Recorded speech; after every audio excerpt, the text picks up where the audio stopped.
You're listening to The Other 50%, a Herstory of Hollywood. I'm Julie Harris Walker. This is the podcast where I talk to successful women in entertainment and hear their stories. For this episode, I got to speak with Tia and Shannon Ayers. You may call them the Ayers sisters. They are writers, directors, producers, and helm the production company called Borndreamer. And what's a little weird is that we all look alike. I think I found my missing sisters. You can see for yourself on YouTube under The Other 50%. You can find us at theother50%.com for added features, photos, show notes, and the merchandise. You can listen on Apple Podcasts, Stitcher, Podbay, and now on Spotify and iHeartRadio. We are everywhere. Please subscribe and leave a review wherever it is that you listen. Since podcasting thrives by word of mouth, please tell all your friends about the show. Okay, here are Tia and Shannon.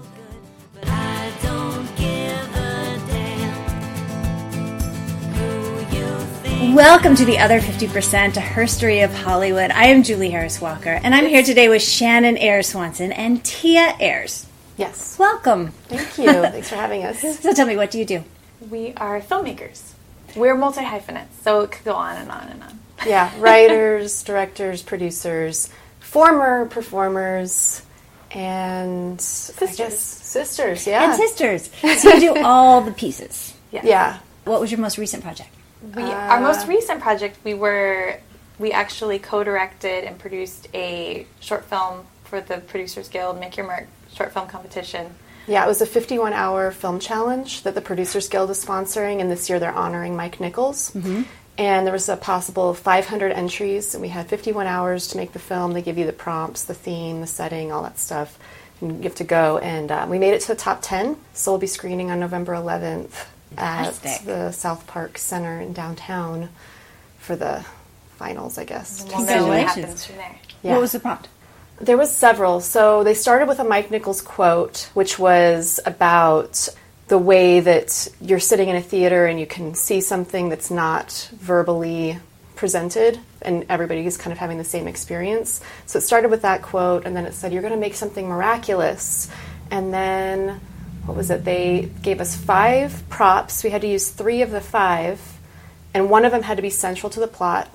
So it was like sunglasses, rear view mirror, cream pie, a letter, angel wings. and angel wings. And we used all of them except the rear view mirror.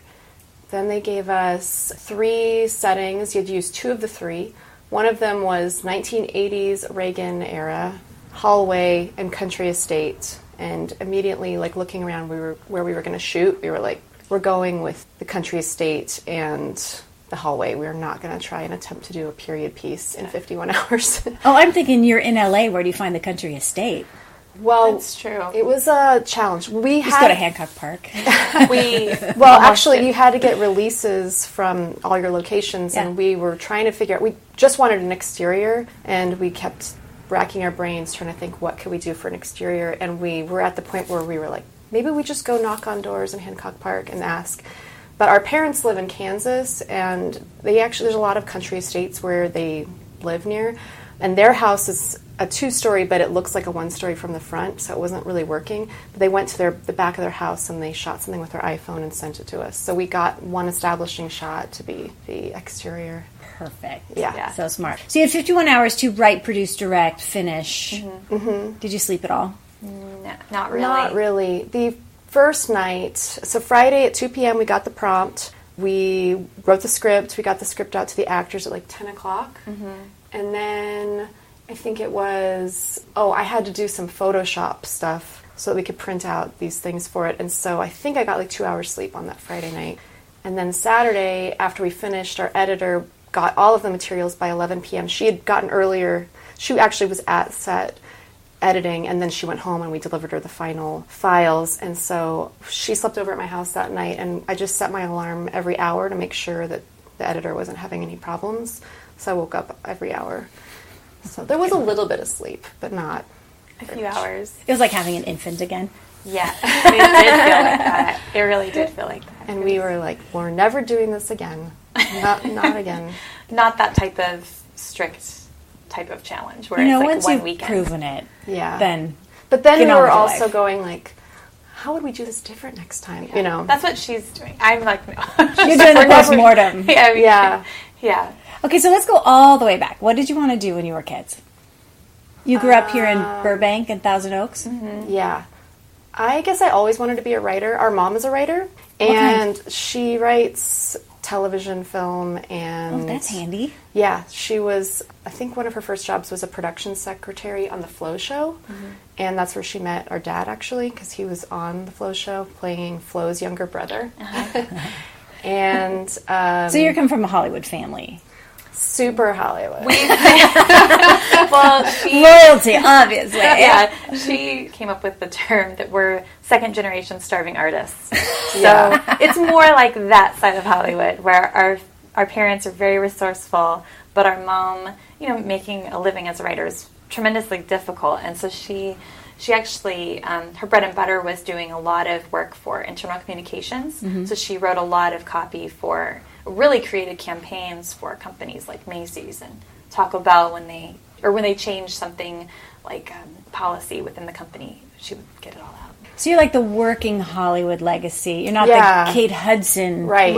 It's Hollywood. a lot of like, don't expect anything, It's really hard. Yeah. You'll probably never make it. There's a lot of disappointment. Things happen. Our mom, she wrote a couple of episodes of Growing Pains, and everything was going really well, and then there was the Writers Guild strike in 1988, and so that's where she sort of turned to internal communications. But because informational writing is covered under the Guild, she was able to retire with a pension because she worked for 15 years and became vested. So she could do corporate communications and have it still be WGA? Yeah.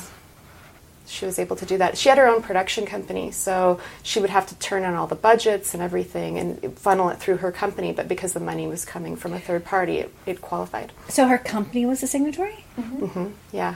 I've called the Guild and asked them about that a lot, and they said, you have to prove, if it's your own company, you have to prove that the money's coming from a third party and it's not a family member, because they don't want fraud and people trying to get, insurance just by like fake productions. Right. So pay yourself. It's really, it's way more difficult to do it that way because you have to do all the paperwork, you have to do everything and make sure you're above board. But she did that, and her company was called Borndreamer. So a few years ago, when she had a baby and we decided we're going to start a company, we relaunched that.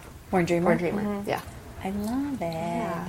Didn't you also start out acting? Did you start out acting? Well, I didn't always know what I wanted to do. When I was a kid, I went through a whole range of phases. I wanted to be a paleontologist. FBI agent. I really wanted to be a Secret Service member for a long time. Oh, yeah. Because of Garden Test. Because of what? Garden Test. Everything. With Nick Cage and Shirley MacLaine. Yeah, everything and that I went to wanted. little Brea tar pits and thought you wanted to be a paleontologist. Everything X-Files. Everything that I watched kind of fueled what I wanted to do. Yeah. Until I remember I was like 14, and I always did theater, and singing was my first passion that got me into theater. And then I remember our mom telling me, you don't actually have to do these things. Like, you can be an artist and pretend to be those things. And I remember it was such a weird thing to be told when you're 13 or 14, because I'm like, oh yeah, of course. Like, I love theater. I don't have to become a scientist. I can just you can play a scientist on TV. I can just be a pretend scientist. Well, how much more fun is that? And so then I really got into acting, and I thought, I want to do that. I didn't go to college. I studied at Playhouse West, right here in the Valley, and met my husband there. And is he an actor too? He is. He loves acting. He loves auditioning. He's really good at auditioning. He loves auditioning? Yes. Because to him, it's more acting. Like, See, he loves that's it. the piece you have to have if you're going to pursue it. Exactly. I think. And I hated all of it. Only because it's horrible. I hated all of it. And I was a PA while I was pursuing acting because I needed to make money. So eventually I'm like, I really like behind the scenes so much more than in front. And I always loved artists, being in a family of artists. I've always loved the whole idea of supporting artists, and being a PA, seeing producers and watching them and working under them. I'm like, I want to do that. I want to make stuff for artists, and I want to make it great. I want people to feel heard and safe, and I want it to be a really great experience for everyone. And that fueled me. So then I started working as a coordinator. Then I started producing, all while she was writing. And early on, we talked about wanting to relaunch our mom's company. Eventually, we'll be going these paths, and eventually we'll come together. So you're going to go get your experience and get to a place where you can create your own stuff. Yes. Yeah, and so we always actually created things. When she was, I think you were still in high school, we made this silly mockumentary, like a 15-minute mockumentary about an Olympic slider, like somebody that slides down slides, and it was like this whole thing, and she played the potential Olympian, and I was the former Olympian, and that got us some hilarious. screenings, and I think you were like 18, and she auditioned I for was Mad 17 auditioning for Mad TV, so it was like crazy. And then we did this one, she does great impressions.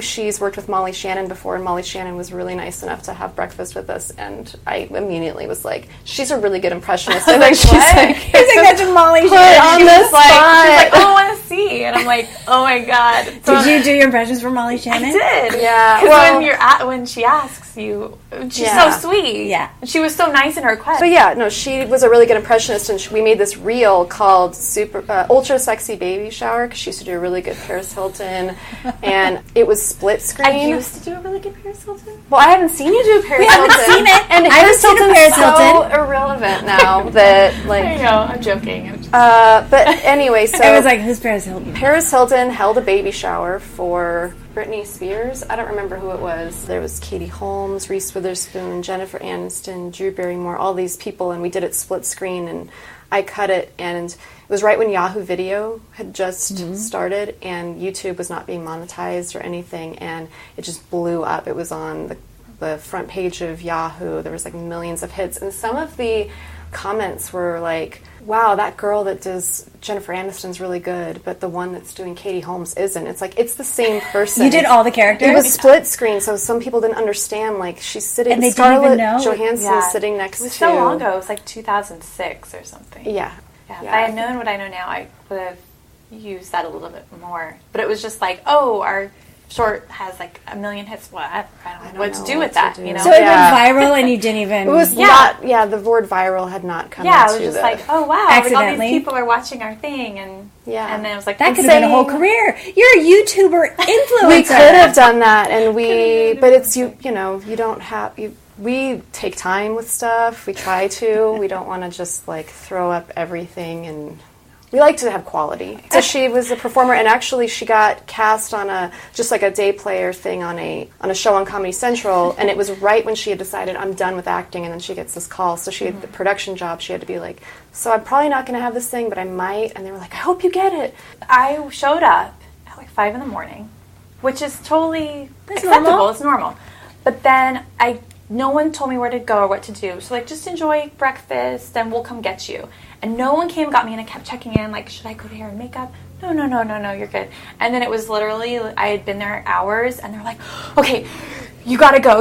You're gonna be up in, like, 15 minutes. And I was like, what? And then this could be run better. And then she also said that they, like, had to walk, 100 yards away from the main set to shoot this thing, and they had to bring the whole craft services table over for like a 5 minute. And I was the only actor except with the star, and I'll just say it was John Benjamin, and so I was with John Benjamin, and I was like, not for me. I'm like, you're not.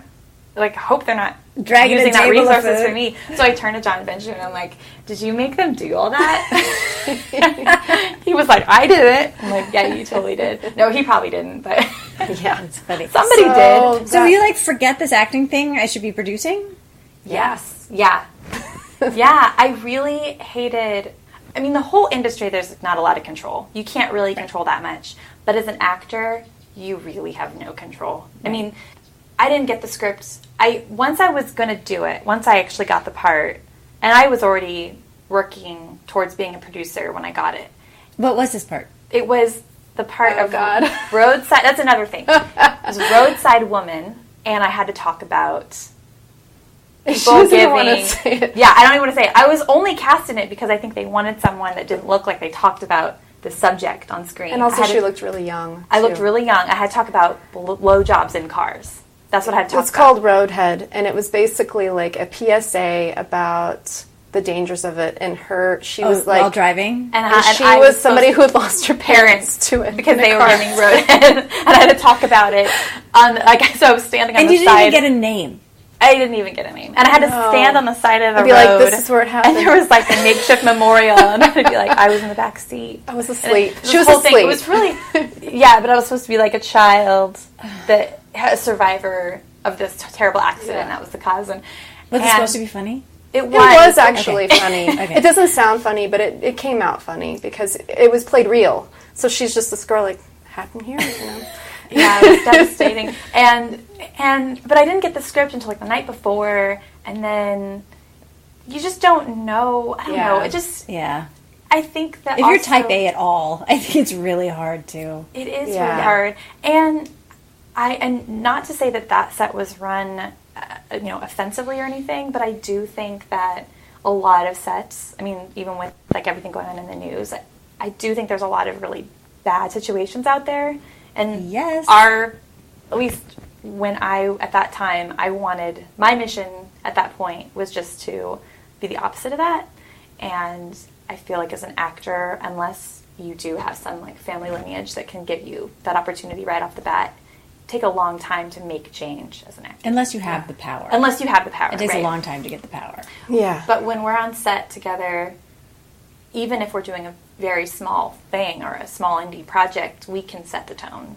Yeah. Whereas if we can't necessarily as an actor. And that was something that kind of struck me pretty young. This is what's going to change the industry, is getting enough women running things. Yeah. I think so. To bust it up. Yeah. Mm-hmm.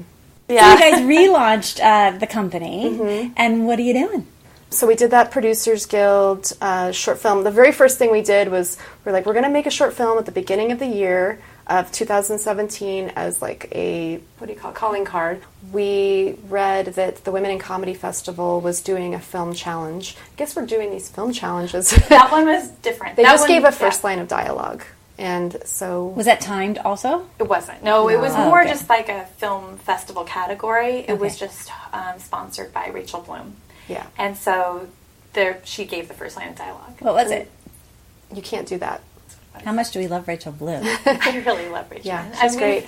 We actually did, years ago, we produced a live comedy show that blended short film and stand-up. So we had like 3 stand-up or 4 stand-up and then a short film. And it was, we featured one of her shorts, one of her comedic. She did stand-up in it too. Back in the day? Yeah, a long time ago. I did stand-up with her a couple of times and she was always really nice.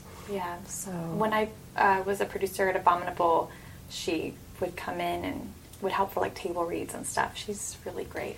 Okay, so you did the short film for the festival. And then we got in. I'm the type of person that's always like, we'll see. And she's like, we're getting in. And I'm like, I don't know. So there's balance.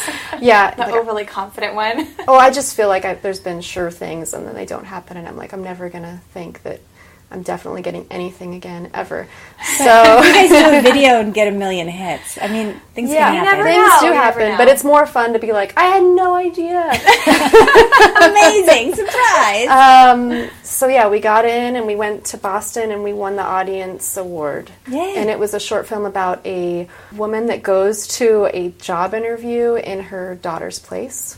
She taught her daughter to be humble, and so she's not good at talking about herself, so the mom shows up to basically talk about the daughter and how great she is. What kind of job? HR. Well, it was just a job at a company. We didn't actually... Like an office job? Yeah, just an office job. Is she pretending to be the daughter, or is she on her behalf? She's there on her behalf. Yeah. That's like helicopter parenting gone all the way. Exactly. And then the HR director is kind of like... it's really You're important. out of order. It's really important that I meet the applicant, and so... But the mom is so convincing that she's like, you're not the first mom to come in here and try and get their child a job, but you are the most convincing, so let's do this interview. So then it kind of evolves into the mother's so good at talking up the daughter that the HR director kind of wants her as her mom. It's like, you make her sound so amazing. And so there's this whole journey that the HR director goes through, and it was a lot of fun. That's hilarious. Did she get the job? There's a twist. She gets a job, but... But it's only 5 minutes. Yeah, it's 5 minutes. Can we find it and watch it? We can send it to you. We are still submitting it to some festivals. Yeah. So I don't get to put a link so our audience can just watch it? No, but we have it on our website, borndreamer.com. There's like a page that says watch. And basically, we'll share it with anyone who requests it. Okay. So we'll link to your website. Yeah. On my website. Yeah, basically. And we'll have it up eventually. But that job thing is like, in August, I saw an article on Forbes that says parents stop attending your adult children's job interviews with them. I guess it's now a thing, but it's more like parents showing up with their kids rather than like the kid not coming at all. Yeah. Like if she was going to do the interview and she's like, I brought my sister along because she's better at talking about me. So No. this is why you should. Yeah, no, it's. They don't get the jobs, do they? I hope not. Well, I mean, this was saying, please don't do that. So I think they were saying, like, it doesn't help. Yeah, if you think you're helping, you're not helping. You're actually I would never hire someone. Right? I would never either. But you would go for your daughter, right? Oh, yeah, I'm totally going for her. I'm trying to get her a job right now. Yeah, well, our mom was the one that wrote the first draft of this short film because our brother just retired from like 20 years of service in the military. So entering the private sector, it's the first time he's had to do job interviews. And so he's so humble. He's like a genius, and he didn't even list all his awards on his resume. Yeah. Because he just, and we're like, what? It's like, I don't want to, I don't want to brag. Yeah, I don't want to brag, or, it's not about personal achievement. Like, that's kind of what they drill into your brain. In the military, it's about teamwork. But in the private real sector, world, it's all about achievement and to a fault, to like too much. More than your actual accomplishments. Yeah. So, he's like somebody that's like not really lying on his resume, but he's withholding information. So is your mom doing the rounds for him?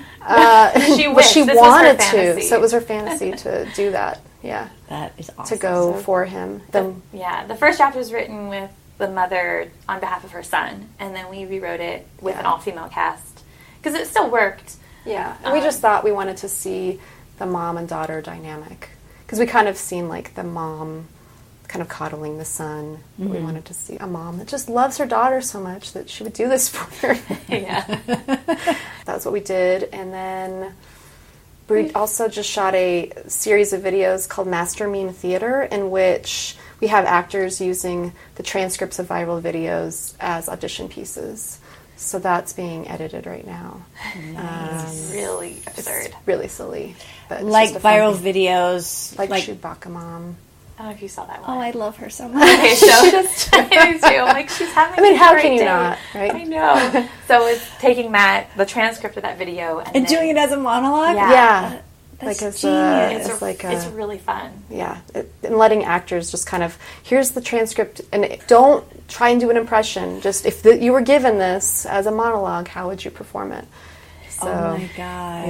It's really fun. Yeah. And our stuff ranges from very real life to absurd, or like normally kind of falls somewhere in the middle. This is more on the absurd side.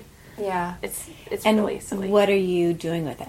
We're really just using it as like a series of videos to put through social media and just kind of make a name for ourselves. Like, here's another thing we're doing, and it's building your brand. Yeah, like come to check out our stuff. We did that in association with a company called Recon Productions, and they have a really, really great facility in Culver City. Mm-hmm. Yeah. So we worked in partnership with them and worked at their facility. But then we got to handle the creative on it, so we're doing it together with them. So they're actually doing the editing on it, and we're just going with the edits. That is hilarious. Yeah. Well, my boyfriend's super into watching clips online, and he's also an actor.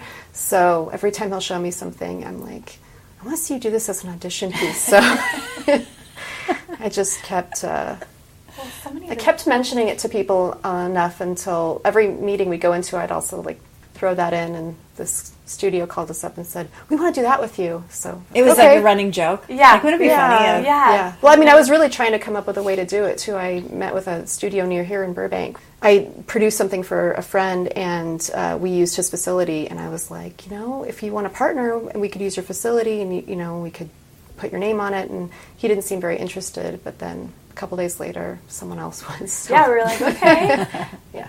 It's weird how you pitch like a bunch of things and then just throw something out there. It's always the thing you're not thinking of. It's just, let me okay. just say this is a joke. Yeah. Like, oh, okay, cool. So what are your long-term plans, hopes, dreams? We have a whole business plan written about this. We just want to continue to create material that we like to watch, that we would be interested in. And we have 10 episodic pilots and pitches, and then we have 3 or 4 features that we are getting pitch ready for January. We have one ready now, and then the other 3 that we're like, okay, we'll have those ready by January, and just, we want to, as Shannon says, be the Ayers sisters, like the way that there's the Coen brothers, and there's a lot of the Duplass brothers. There's not very many sister teams, and so that's what Can you name any? I can't name their names. The Efrons, maybe? There's the Efrons. There's also 2 sisters that came from the world of fashion who just made a drama that screened at the Writers Guild, but I don't remember their names. I'm totally blanking right now. But they don't do comedy, though. They don't do comedy, yeah. So you're going out with your bag of a million pitches to do all kinds of formats, TV, film. Yeah. Mostly comedy? Mostly comedy, all comedy. I mean, there's a hint of comedy in everything. Yeah. We feel like people want to feel good right now in this world. That's weird. Why?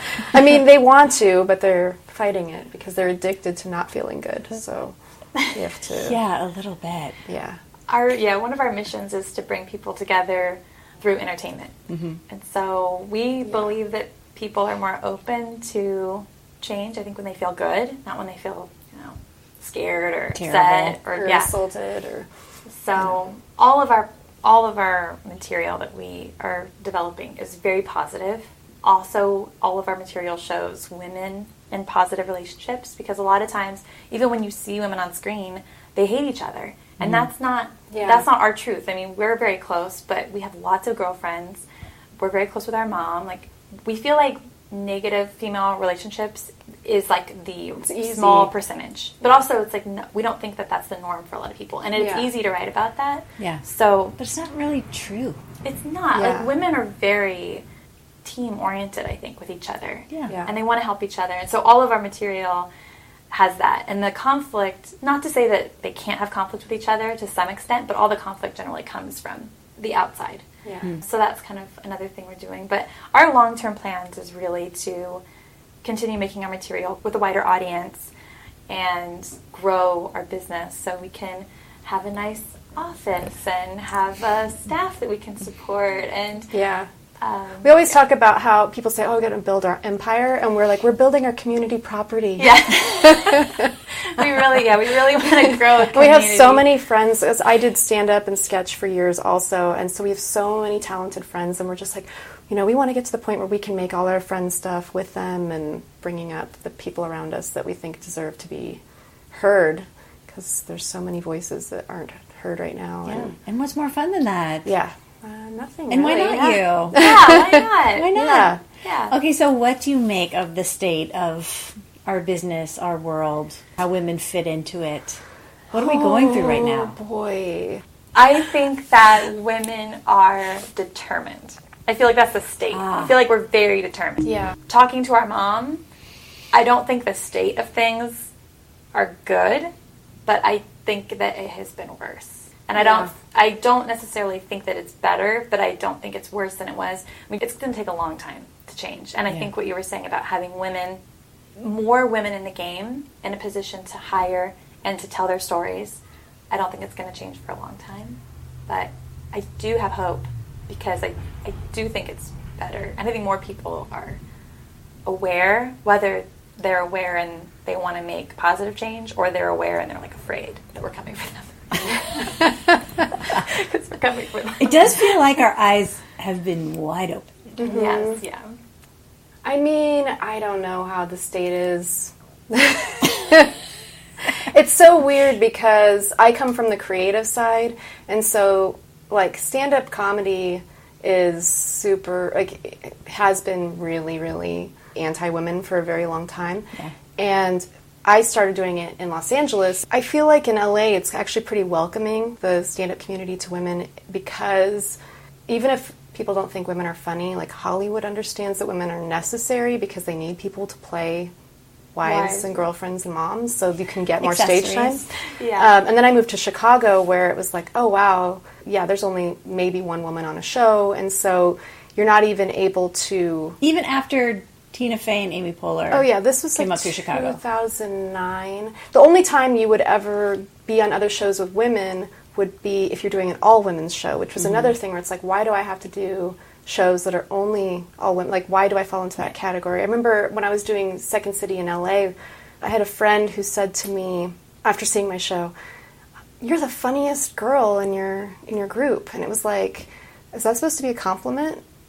Because I'm funny for a girl. It was like, first of all, I don't know why you're deciding who's the funniest if we weren't doing a comedy competition.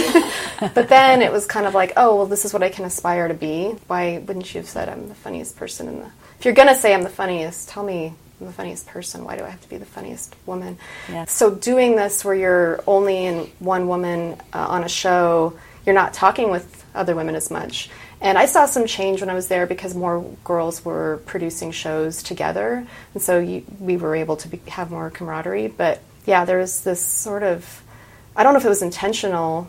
I don't know if it's an intentional thing to just kind of have the token girl so that she's away from the other women. And then you kind of are pitted against them. Because there's scarcity and there's competition. Yeah. But in a way, because there are less women in comedy, it felt like, oh, well, I don't have as much competition. If you're a talented, funny woman, you would be able to get that one slot that was open, whereas there was like so many guys, it was hard for them to stand out as much because you just stand out because you're a female. But I felt that I had to like dress down, not be wearing super revealing things because you couldn't be so feminine. Well, yeah, and also just because I felt like, oh, if I'm wearing something that has cleavage, that's what people are looking at, and they're not listening to me talk. So and you felt that way because she's been on shows where people have commented on that.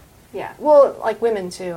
I tell her all the time about this one show I did where the female stand-up afterwards said, I couldn't hear anything she said because I was just staring at her boobs, and I was like mortified, and I was like, a woman just did that to me. I can't believe that a woman just did that to me. You know? Yeah. I know, it's frustrating.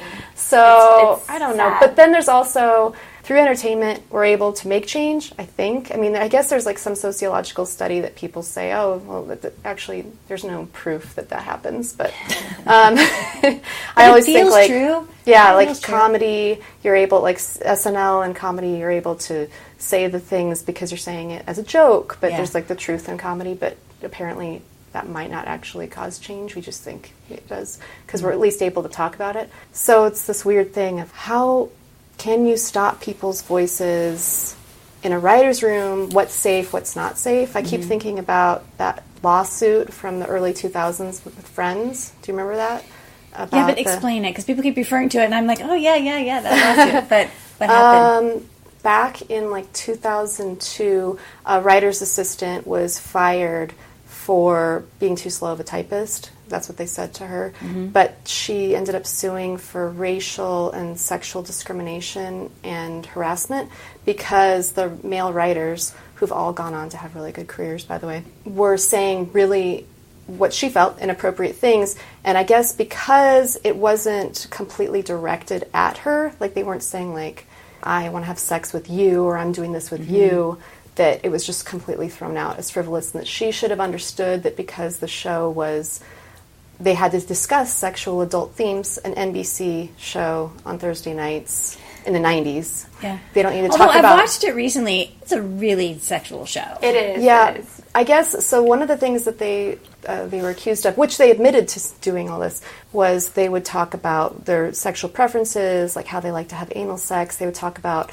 what they would do with Jennifer Aniston and so they were going down Courtney rabbit Cox. holes that weren't relevant to what they were trying to write. Yeah, and so it was just, well, they have to have the freedom to, because they're creators and writers, and they have to have the freedom to be able to go down those roads.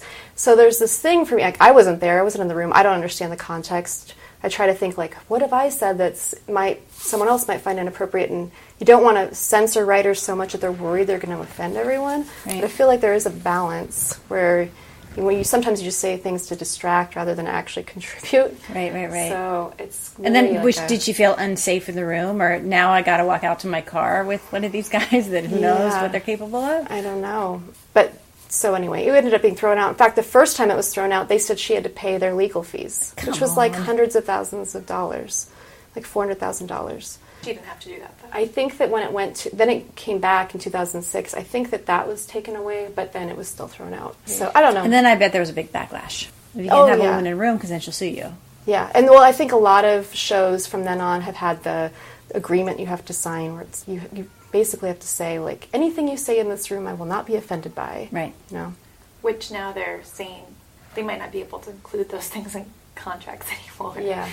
Because I read after the Weinstein stuff came out that like they have to, I think that some lawyers are kind of figuring out the legalities of that, because you can't basically tell someone, because if someone wants a job and they're thinking that their career rides on it, you can't then have them sign something that says we can harass you. You have to be okay with sexual assault. Yeah. Like, well, that's not fair. And then we may have to do that, for the... Because that's a show where we may need to know how it authentically happens. Yeah, and I mean, I'm not a lawyer, but to me that seems really close to like a quid pro quo type thing. Like if you're saying, we'll get you the job, or you've got the job, but you have to sign over your rights. You have to be okay with anything. Yeah. Mm-hmm. Like, well, there's any gender-based violence that comes at you. Yeah. And if you haven't experienced that, you might think, I can handle whatever. I can handle some dirty jokes. Yeah, and then you get in the room, and you're like, well, this is beyond that. And then they'll make it seem like it wasn't actually beyond that. Yeah. I think it comes down to context. We were talking a little bit about this, and I've been in rooms where people make dirty jokes, or they're brainstorming, they're just like playing around with concepts to go in a show, but they are talking about character names. They're not talking about actors. Or even if they're talking about a character an actor plays, they're not using the actor's name. They're talking about a character, or they're talking about fake things. They're not talking about like what they would do. They're talking about totally made up stuff for the story. But I have been in rooms where people make crude comments about actors' headshots, and they're talking about that's not in relation to a show. That's a real person that is looking for a job, and now suddenly, and they're not in the room, but I mean, I could hear people talk about it. That's uncomfortable. It's a fine line. I think it's a hard thing to litigate or define, or because then if we say we can't talk about this stuff in rooms, then we don't write stories about it, and then it just becomes, oh well, we're just pushing it under the rug, and then everyone's afraid. I don't know, but I mean, I know the Weinstein thing is a completely different thing, because that doesn't have to do with making a story. Right. I just keep thinking of it in terms of storytelling rather than like actual, hey, if you want a job, this is what you have to do. Right. I think it's also, when I think about context, I think if it applies specifically to a show and you're talking about made-up things, or like, what if, blah, blah, blah, blah. Not like, what if you came home with me tonight? But like, what if, these two characters did this? And that to me seems completely in the world of like experimenting with creative stuff. Mm-hmm. But then if someone's just like, oh, let me tell you, I went out Friday night and I had sex with this person, and then they get really explicit. Imagine taking that story and taking it out of a creative workplace and putting it in any, like two school teachers talking. Yeah. Or anything. It's like, whoa, like, okay. Any other industry. Yeah, it's like, calm down, dude. But I have a friend that she was working on a show that was a comedy show about sex, and she was telling me about the writer's room, and I was just like, I have so much respect that you can tell people in this room about like everything, but I couldn't be on that show. I couldn't sit in a room with 6 other people and just be that explicit about my own, because that's how they generate stories. I mean, to tell real stories, and I'm just like, no, I wouldn't do that.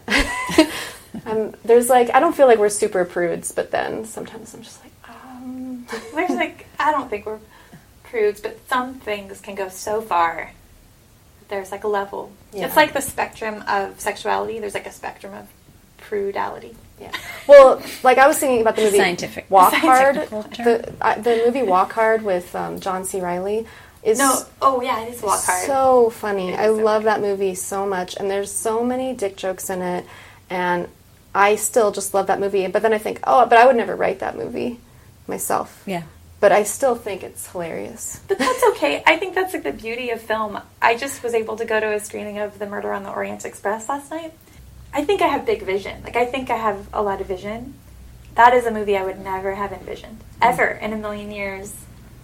But I still loved it and appreciate it. Well, this is why diversity is important. Yeah, of course, to see something that you wouldn't know or you don't know a lot about and be able to celebrate.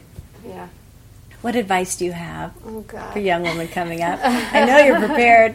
She's prepared. Do you want to wing it first, or do you need to? Would you like me to share my preparedness? Well, okay. This is the advice I've given people, which is the entertainment industry is hard for everyone. Yes, men, there are more of them that are in high positions of power, but also there's a lot of men that are trying to get like noticed too. So it's hard for everyone, and so every single rejection you get, you can't think it's because you're a woman, because if you think that way, then you're just gonna be wallowing in like why something you can't help. Yeah. So the chips will be so big they'll precede you into the room. Yeah, so I feel like I spent so much of my early career just like refusing to believe that there was the discrimination against women, because I think I would have just stopped otherwise. So I was just kind of like, I'm not getting this because of this or that or this. So that is one of my pieces of advice, is just don't always think everything is because you're a woman. And some of it is that way. Is there ever a time to think, oh, that was gender discrimination right there? Yeah, I definitely think that there's a time. I just don't know, because I don't know how to fix things. I don't know what you can... I thought you were here. I know. I'm sorry that I misrepresented myself as the person that could fix the industry. I'm just here to say things that people don't want to hear, which is, it's not because you're a woman, it's because you need to work a little bit more on your writing, you know. You're terrible. But it's one of those things where it's like, you know how hard something is, and then take it and own it and know that it's there, but don't let it define you. Yeah. Well, that's good. Yeah, there's that. And then I've been saying for like the last year, nothing matters at all. So just... Not the whole last year. No. I think, like, don't second guess yourself. Like, just go for things. Like, a lot of times, like, oh, should I email this person? Like, I don't want to ask for help. Or it's just like, who cares? Who cares if you email someone and ask them for help? Like, just do it, because nothing matters. So that doesn't matter. So my advice is nothing matters, and then there's something actually to that, though. Yeah, there's something very freeing to be like, about that, because if you don't email, the answer's no. Yeah. And if you do, they might ignore you, or you might get a response. Yeah. I got a response yesterday. I was so excited about That's that, just great. because I, on a whim, was like, oh, whatever, I'll just send it. Yeah. And I was like, oh, they wrote back. I know. Yeah. Isn't that it's then so it's thrilling. Fun. It is Yeah. thrilling. It is thrilling. And then I'm always, once that happens, when I have that moment, it's like, of course they were going to write back. What was I even doubting myself for? Yeah. Right? Yeah, like why did I even hesitate? not? I should have done it a year ago. Right. Yeah. And that's Then you got to beat yourself up about that. Yeah. Yeah, as long as I beat myself up. Yeah, try not to beat yourself up. And then I guess just, you have to have a lot of confidence in yourself and just know, like, this is what I want to do. And if you really stick with it and you, like, don't let yourself be discouraged, I think something will happen. Definitely. Something will happen. But I don't put, I don't feel like we put I don't measure success necessarily by, like, oh, all the things I've gotten or the money I make or anything. I just feel like when I'm able to do something and I like it and I created it, that sort of is how I measure it, because that's the thing that I have the most fun doing anyway. And it sounds really like hippy-dippy to be like, it's the process. But I don't know. I felt like the most badass when I am able to say no to something just because of money. Like, if I was offered a job and I'm like, you know what? The only reason I would say yes is money. Screw it, I'm going to say no. And it's like, I'm doing this on my own, you know? Or my mom and I wrote a Lifetime movie in which we had all of this crap happen where it just became a whole Lifetime movie in itself with, like, the negotiations. The process. And it finally got to the point where they were about to start production and they had let the option lapse. And we even warned them, like, hey, your option's going to lapse. And then they finally were like, oh, hey, we just need you to re-sign these things. And we were like, no, our terms have changed. And they were, like, screaming at us that we were going to ruin everything. This wasn't Lifetime, this was the production company. They were, like, screaming at us that we were going to ruin everything and that this movie might not get made. And we had been so cut out of the whole entire thing that we were like, we don't care if you make the movie. Like, what does it matter to us? And It just felt so good to just be like, you know what, we don't care. And then, you know, an hour later they called back and said, okay, we'll make this work. So I think just, like, don't be afraid to walk away and stand up for yourself. I have so much advice that then I apologize to myself. Like, am I giving too much? Have I prepared too much advice? Okay, don't be such a girl. Give us your advice. Stop apologizing. Advice number 1. Stop apologizing. No, but I do think I had a teacher once, because now I'm in school, I had said before how I didn't go to college, but now I'm studying business, and I'm just taking one course at a time to become my hobby. And I had a really great professor say, know your goals, and know them so well that you have them written down and have them on you at all times. And before I took his class, I actually made a secret Pinterest board of my goals, and I have them on my phone, and I look at them every day, and so I feel like I do have them on me all the time, and they're visual, which is helpful to me. And I think she doesn't know how to read. I don't know how to read anymore. That's why I'm going to school. And so definitely have your goals. And learn to read is a good thing. I'd even back up. Step 1. Learn to read. Step 2, write down your goals. Okay, yeah, that's probably or better. Or sketch them out. And know definitely what you were saying about knowing what success means to you. Because if you don't have a really clear idea, then you'll always feel like a failure. Because you won't know, you'll be judging it compared to what success means to someone else. You won't know when you get there. Yeah, exactly. And you're always going to be behind your own goals, which is like so silly. But for me, I think always being a student, never stopping the learning experience, because that helps you in this industry and really in life in general. Well, and it changes every minute. It does. So you have to be learning. Yeah. Mm-hmm. Be a friend is a big advice thing for me, because like you were saying, that sometimes you're in a position or you see that there's only one slot, and if you don't get that slot, you can't feel that the other person that gets it, maybe the other woman that gets it, she's not your enemy. It doesn't mean that there's not an opportunity around the corner waiting for you. Applaud the woman who got it. Yes. Yeah. Let's all celebrate each other, because another person's success is your success. Like we were talking about the community property thing. And it's true. Build your community and build your tribe, and even if someone's not in your tribe that gets an opportunity, that's really great. It's really great for the movement of women. The state of women today. Yeah. I wanted to say one thing. The Kevin Smith Weinstein, what he did was, said he was going to donate the dividends from his Miramax films to Women in Film, and if that dries up, that he'll do $2,000 a month until he passes away. I met him last week at the Writers Guild. There was a, poker tournament for charity for their foundation. And I thanked him for that. And one of the things, he was like, I was just trying to figure out what to do. And I thought, I'm going to start a fund, and I'm going to create this institute that does this. And my wife was like, Women in Film already does all this. And he was like, oh. And I thought that what I loved was, I didn't love that he didn't know that. But what I loved was, first of all, that he listened to his wife. But secondly, that he didn't feel like, oh, I want this glory that I'm going to start the Kevin I have Smith. To fix it. And it was just like, oh, there's already this thing. Like, I loved the fact that he didn't feel like he needed to start his own initiative.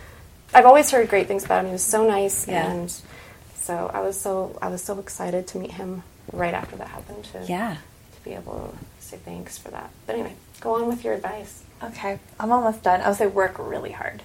Like when you think that you're working hard, work even harder.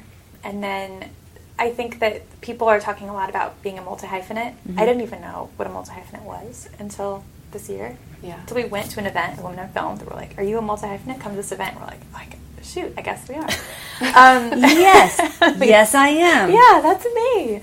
I always think like it's weird though, because it's not really a hyphen, it's just a slash. It is a slash. Yeah, so it's like multi-slash. We're multi-slash. Yeah. Just like that grammar in my...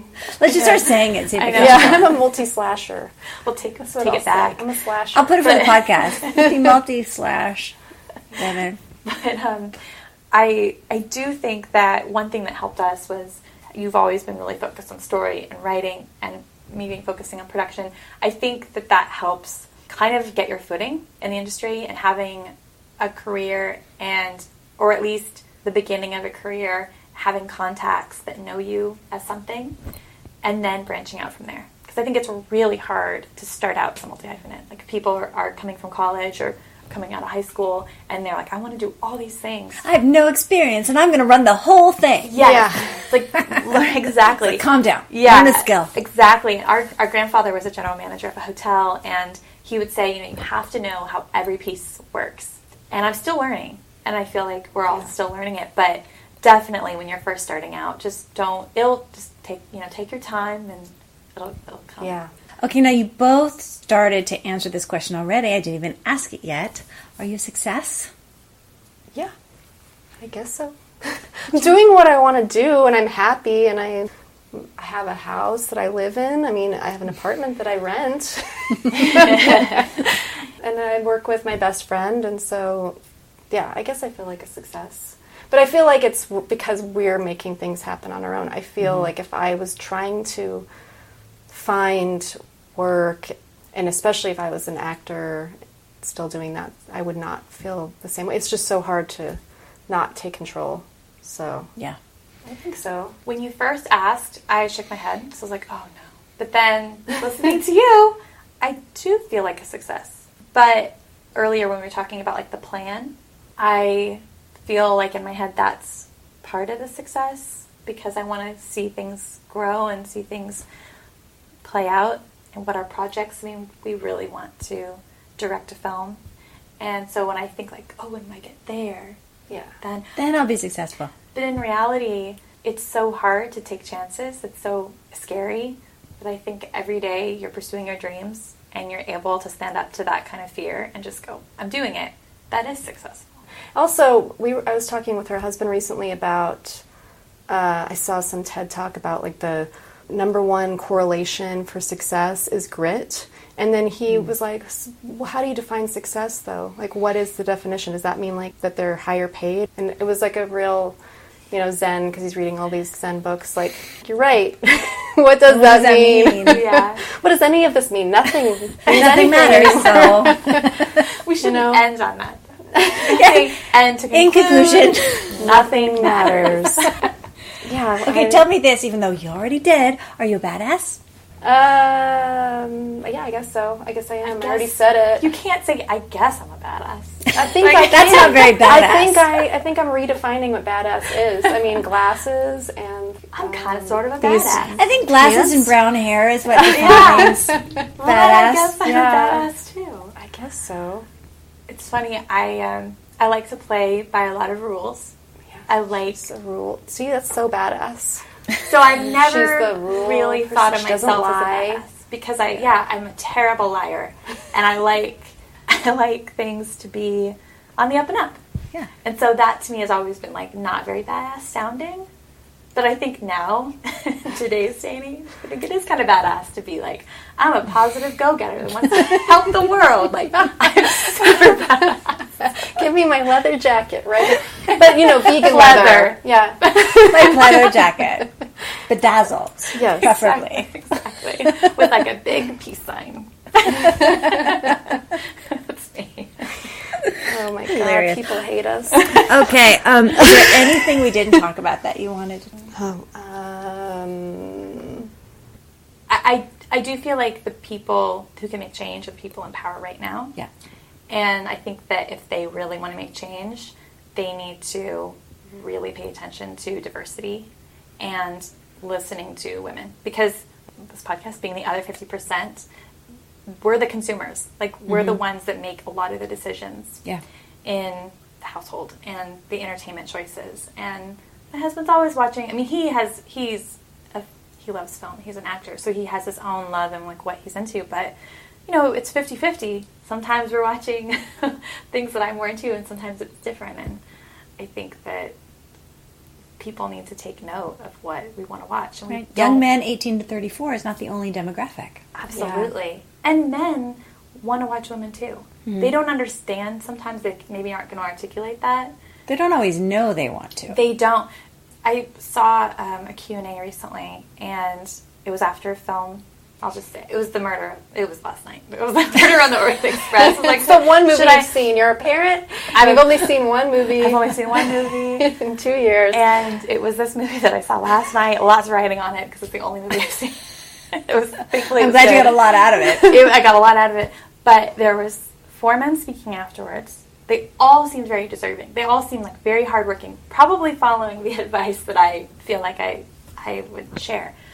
But there were all men. There was a lot of women involved, I can assume, right? Because it's this huge movie that supported over 13,000 jobs, which they said afterwards, which I applauded, which was amazing. I wish that they would say the percentage at the end. 1% more women. Like at the end of movies, we're like, this movie has supported over 10,000 jobs. like an even smaller print, and 20% were women. Like, way to go. It was a great movie. I didn't find anything offensive about it. It wasn't like I was sitting there angry. But I was thinking... You got to go out. Of course you were. With a free babysitter. It was great. We should say you have a 2-year-old. I do. I have a 2-year-old, and that definitely adds a new level of things, too. Yeah. And discrimination as a parent, I feel like that is a definite thing. That happens. It's definitely happened to me. It's happened to me, too. Do you have an example of, you're a mother, obviously you can't work anymore? I felt the need to, when I first was interviewing, to not say that I was a parent. And I didn't tell people until I had jobs, I had production jobs. People were talking about parenting, they were talking about something or related to the production, whether it's like something on screen. And I was like, oh yeah, I'm a mom. When it became to the point where if I didn't say it, it might be weird. You know, like, oh yeah, I'm a mom too, and I know. And then it's just like... I didn't know I was hiring a mother. Yeah, also it's... Like, how do you do it? It's like, I don't know, how do you do it? I mean, in reality, it is really hard for parents, but everyone's got their own... Yeah, everyone's got their own thing. And fathers do it. Yeah, and that's, I think, an example that can be made is that a lot of times when you see the difference between when a man announces that his wife is pregnant and they're working, the attitude is totally different when the woman announces that actually works there that she's having a baby. It's a different reaction. Even at my baby shower and when I was pregnant, everyone's asking you, are you going back to work? People don't ask men that. Right. And I found though that I was asking women that because that's what they ask. And so I don't do that anymore. I always ask women whether they're like 9 months pregnant or they have a newborn in their hand. I'll be like, when are you going back to work? Yeah. But I think it's really bad for working parents and pregnant women right now because there has been a shift where our grandma was just told like, oh, you're pregnant, you can't work anymore. Yeah, she was just told you're fired. Yeah. Whereas that's devastating. But now I don't want to say it's equally, I don't want to compare it as like how difficult it is, but there's some new challenges because we're told you can do it, you can work, you can do it all. But there's no resources and we're not going to support you. And in fact, we're going to make it a little bit harder for you. Yeah. But do it. Yeah. Because you should. And it's like, how am I supposed to? So that's... Yeah, the number of women who have told me they were ADs or UPMs on set, pregnant, being told, oh, you're pregnant, I better not see you sitting down. It's like, really? Yeah. I've heard people on productions say, if I had known they were pregnant, I wouldn't have hired them. Right. I've heard that. And I stand up. I mean, I tell people, you can't say that because that's against the law. I mean, we'll like verbatim say that. Yeah. And then they're always like, what? But, I mean, if they can't do the job, I'm like, but... Who says they can't do their job? Yeah. Exactly. They can if the baby's on its way out, they can't do their job. Yeah. There's like a 2 days. No, I had a little longer than 2 days. She had a C-section, so it was not exactly 2 days. But still, I mean, it's really hard, and I don't have kids because I couldn't even, in my brain, figure out how I could do this. It's not the only reason why I don't have kids, but it's like... I don't know how I would balance it, and I love writing stories, and I love the whole production aspect that I go, oh, well, if I had a kid, I probably would stop doing all of it because I wouldn't know how to balance it. So that's my own thing. You do figure it out. But I really like being the aunt. It's such a She's great... the best aunt. And it's like I had a baby, but I don't have one, so... So you're still sleeping? I do still sleep occasionally. If she's not sleeping, it's just from regular old insomnia, not childhood brought on insomnia. Yeah, exactly. But the parenting thing it's not fair. I just think we haven't figured it out yet. Yeah. No, the pendulum is still going wildly back and forth. Ivanka's got like a really good plan, apparently. I'm not sure what it is, but she'll tell us when she's ready. I read it. Let's wait for that. I read a biography a long time ago about Martha Stewart. Yes. That lady. So I know she went to jail and stuff. She made some mistakes. I'm a huge fan of Martha Stewart. Oh, yeah. She was just on Katie Couric's podcast. It was great. Oh, really? Yeah. I'll have to listen. I remember reading about her. Our mom had like her original entertaining book. And who didn't? I know, right? And I have our mom's copy now, and I've read some books on her, and there was this really interesting... in the biography, she didn't write it. It wasn't like, I don't know if it was an approved one, but they talked about when she first started out as a caterer, she relied on all of these moms in her community. Like she would hire this one mom down the street to make all the pastries, another mom to do all this, and she just kind of built this network. And I always thought, what a really brilliant, amazing way to build her empire was really with women. I mean, she was a working mom, and she made a lot of sacrifices. She made some mistakes. She went to jail. But she's out now. I love that story, and I always think about that when we are hiring people. Like that feels like the thing that we lost for a while was the cul-de-sac. Yeah. Of all the women helping each other and supporting each other. Yeah. Instead, we had mommy wars. Yeah. Stupid. We do, and I feel like there's a lot of bad stuff on the internet with women and mom groups and stuff, but I have found connecting with women online, even when I don't know, I found that there's places that exist, but it's not the norm. But again, I think if people are friendly and just focus on not getting jealous or not thinking, well, that mom is doing it, maybe I should be doing what she's doing, like we're all doing, mothers are not mothers, like we're all doing our best. Yeah. We're all trying to do our best, even if it doesn't seem like we're all trying really hard. And we all deserve big hugs. We always say we're the people at the party that find the people that don't have people to talk to at the party so that we can give them someone to talk to. We are. So we try to be friends, I get anxious at parties if I see someone standing by themselves. I get like really uncomfortable. And you go sort it out? So we try and go and talk to people. Like, they don't have someone to talk to. Let's go talk to them. You guys are the nicest.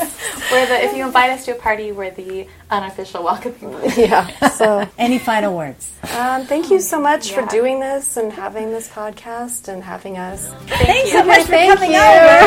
It was so nice for to having meet us. Thank you. You've been listening to The Other 50%, A Herstory of Hollywood. I'm Julie Harris Walker.